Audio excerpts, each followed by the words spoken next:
ऊंचे गगन में देखा है भैया प्रभु मोरा जब होता है।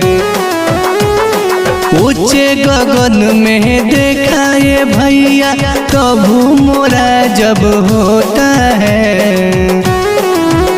जब पवित्र आत्मा से छूता है तो जय जयकार होता है।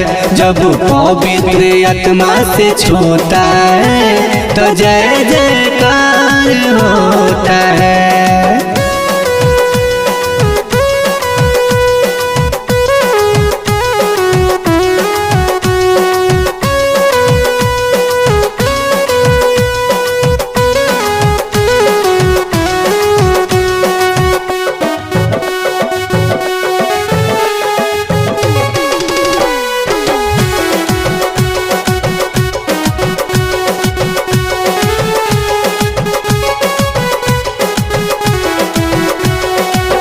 हो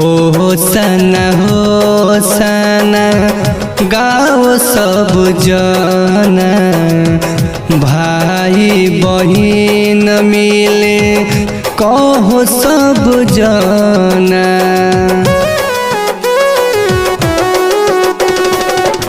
हो सना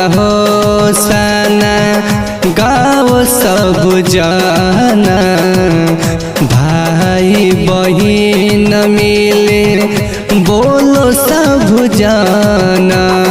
यीशु नसरिया आया जगत में, दिल से वो सबको जजोता है।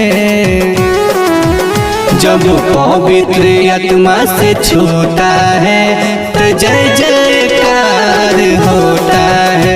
जब पवित्र आत्मा से छूता है तो जय जयकार होता है।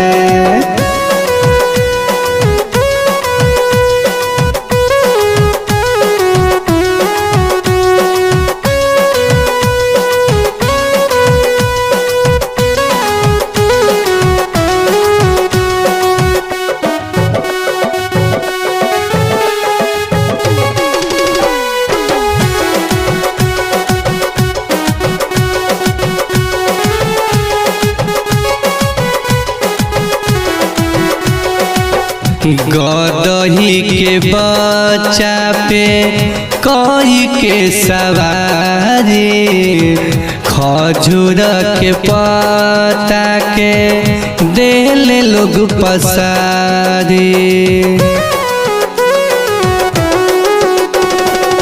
गदही के बच्चा पे कई के सवारी, खजूर के पत्ता के देले लोग पसारी।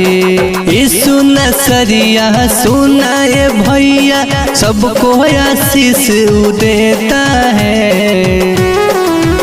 जब पवित्र आत्मा से छूता है तो जय जयकार होता है। जब पवित्र आत्मा से छूता है तो जय जयकार होता है।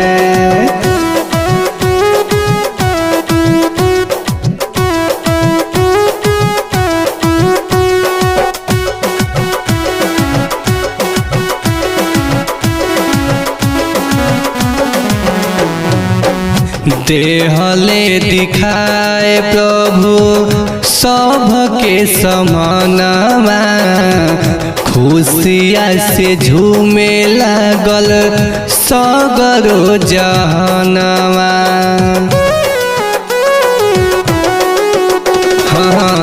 देहले दिखाए प्रभु सबके समानवा, खुशिया से झूमे लागल सगरो जहनवा। कोहिला संतोष इतने बताए, यीशु से नाता जो जुड़ता है। जब पवित्र आत्मा से छूता है तो जय जयकार होता है।